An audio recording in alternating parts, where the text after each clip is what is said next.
Hi, I'm Becky Henderson with Grundfos Pumps, and I'm at the 2026 AHR Convention Show. And today we're going to show you the SCALA2. Now, SCALA is a residential pressure booster. It's designed to go in your home, even in your small mechanical spaces that might be next to a bedroom. The product is water lubricated, so it's very, very quiet. You won't hear it, it won't disturb you. But what we do with this pump is we elevate your domestic internal pressure. If you're in a new home, in a new development, perhaps you started with good water pressure, but then as the rest of the development expands, we have everybody watering their grass at 6 o'clock, you might notice that your pressure falls off. So what the SCALA does, it has a variable frequency drive, and as you turn on more taps, the motor will speed up, it'll increase to the flow rate. You can bring on multiple taps, and your pressure never falls off. So it's a very comfortable, even, boosted pressure. You could have up to 80 PSI in your home. Your showers are going to perform better. Your washing and machines and dishwashers are going to perform better, and you're just going to enjoy it a lot more.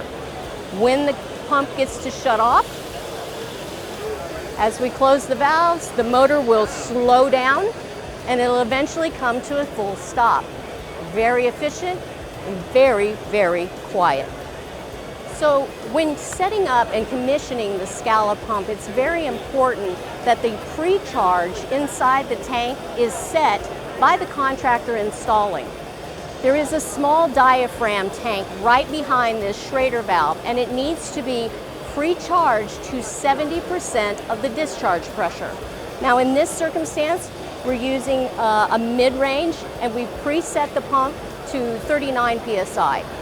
But that allows the pump to build a small amount of pressure inside the tank, which stops the pump. It also prevents short cycling. If this tank is not pre-charged correctly, short cycling could occur, and that creates heat inside our water lubricated pump and could potentially damage it.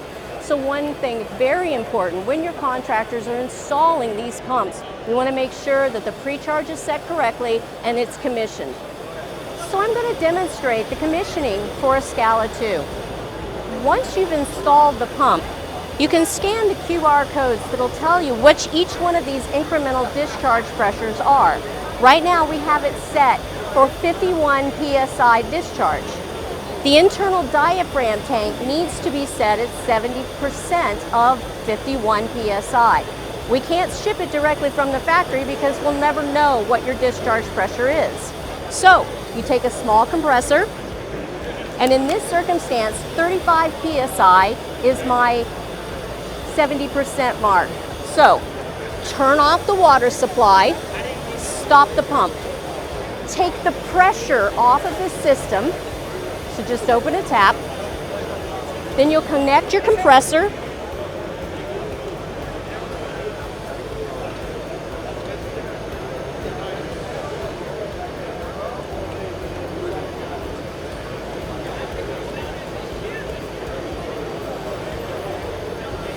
And you can see that it has about 34. I'm going to give it a little bump. Now, when I start the pump again, I can let the water run. It will build its pressure. As soon as it stops, the pressure inside the diaphragm will build to our set point pressure of 55, and it comes to a stop.